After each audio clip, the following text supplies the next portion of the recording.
सरकार ने सहारा रिफंड मामले में निवेशकों की शिकायतों के निपटारे के लिए पिछले साल एक पोर्टल लॉन्च किया था। इसका नाम सीआरसीएस सहारा रिफंड पोर्टल है।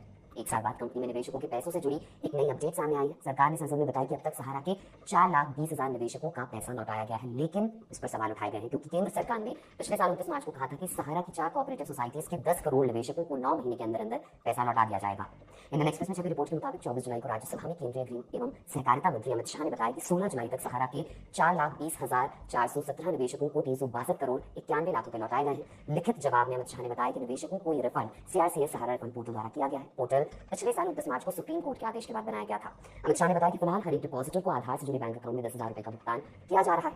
आपको बता दें कि सहारा के लगभग 13 करोड़ ग्राहक है। सभी के कुल 1 लाख करोड़ रुपए फंसे हुए हैं। इसमें से 47,000 करोड़ रुपए सहकारी समितियों में जमा है। सुप्रीम कोर्ट ने पिछले साल मार्च में इनके रिफंड के लिए 5,000 करोड़ रुपए देने का आदेश दिया था। तब सरकार ने दावा किया था कि 10 करोड़ लोगों को इससे लाभ होगा।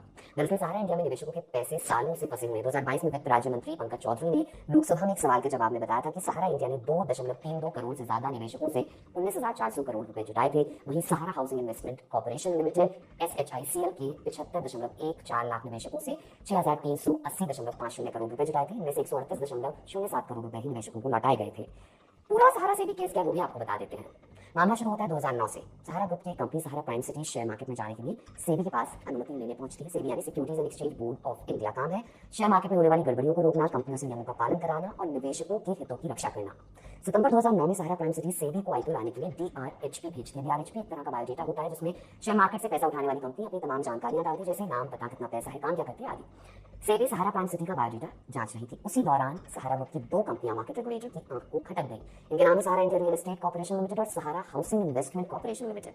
सेबी को लगा कि उन्होंने गलत तरीके से जनता से पैसे उठाए हैं। ये सब चल ही रहा था, तभी सेबी को इन कंपनियों के बारे में एक शिकायत मिली। उसे बताया गया कि ये कंपनी गलत तरीके से OFCD जारी कर रही है। OFCD जनता से पैसे उधार लेने का एक तरीका है। इसमें पैसा उठाने के बदले में ब्याज चुकाना होता है। सेबी ने सहारा की कंपनियों की जांच शुरू की। द लंदन टॉक की फरवरी 2020 की रिपोर्ट के मुताबिक जांच में सामने आया कि SIRECL और SHICL ने 2-2.5 करोड़ लोगों से 24,000 करोड़ रुपए इकट्ठा किए थे।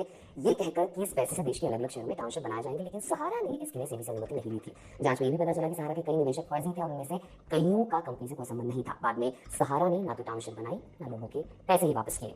ये गड़बड़ी सामने आती है सेबी ने सहारा का नया OFCD रोक दिया। उसने कंपनी को लोगों के पैसे 15% ब्याज के साथ लौटाने का आदेश दिया। इसके खिलाफ सहारा ग्रुप के चेयरमैन सुब्रत रॉय इलाहाबाद हाईकोर्ट गए, सेबी पर केस कर दिया। दिसंबर 2010 में कोर्ट ने सेबी के आदेश पर रोक लगा दी, लेकिन 4 महीने बाद उसने सेबी को सही पाया और सहारा को निवेशकों को भुगतान करने के लिए कहा। फिर सुब्रत रॉय सुप्रीम कोर्ट गए। सुप्रीम कोर्ट ने सहारा को सिक्योरिटीज अपीलेट ट्रिब्यूनल यानी SAT जाने को कहा, जो कंपनियों के मामलों का निपटारा करता है। SAT से सहारा को झटका लगा, उसने सेबी के आदेश को सही करार दिया। इसके बाद भी सहारा ने गलती नहीं मानी। मामला फिर सुप्रीम कोर्ट में गया, लेकिन यहाँ भी सुब्रत रॉय की सारी कोशिशें धरी की धरी रह गई। शीर्ष अदालत ने सेबी के आदेश का समर्थन करते हुए सहारा के खिलाफ आदेश दिया। कहा कि लाखों छोटे निवेशकों से जमा हुई करीब 24,000 करोड़ रुपए की रकम लौटा दी जाए।